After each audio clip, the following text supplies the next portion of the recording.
About 1.5 years ago, I gathered the courage to come out to my best friends and to the people that were closest to me as being pansexual. So I decided the next time I would hang out with them, I would tell them because I wanted to break the news face to face.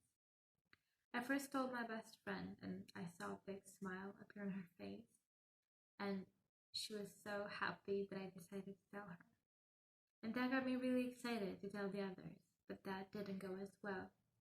I could see their expression change from shock to confusion, and for some even to disgust.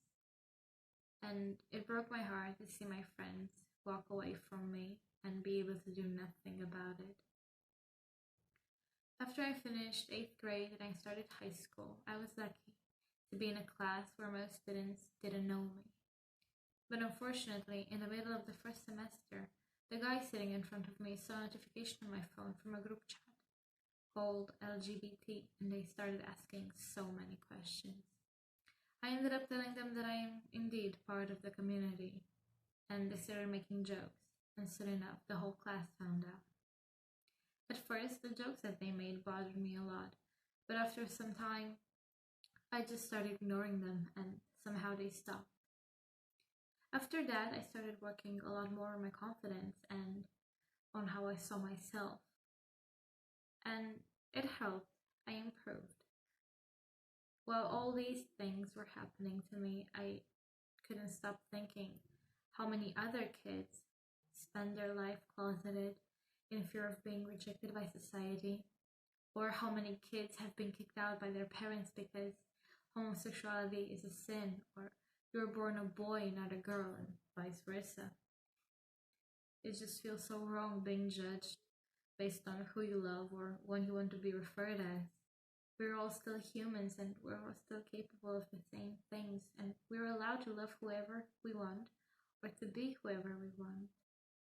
Leonardo da Vinci, a brilliant man with a passion for art and science, he was considered to be one of the best painters of all time.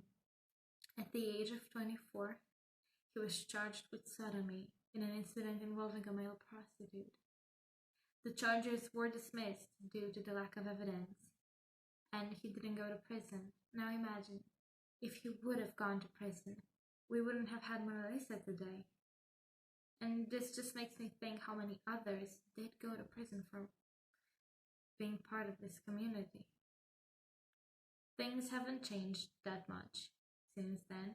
I mean, yeah, we can go to prison for having a same-gender partner, but up to 20% of hate crimes have sexual orientation as a basis, and words can actually affect us.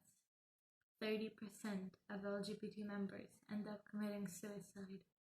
Does that say anything? Words alone can end a life. And we're all so ignorant. We don't want to acknowledge this.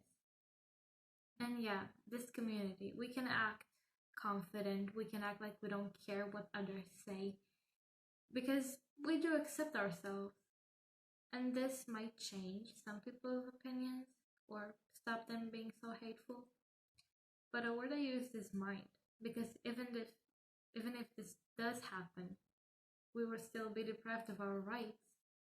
Just because we're different, it doesn't mean people have to make our lives harder.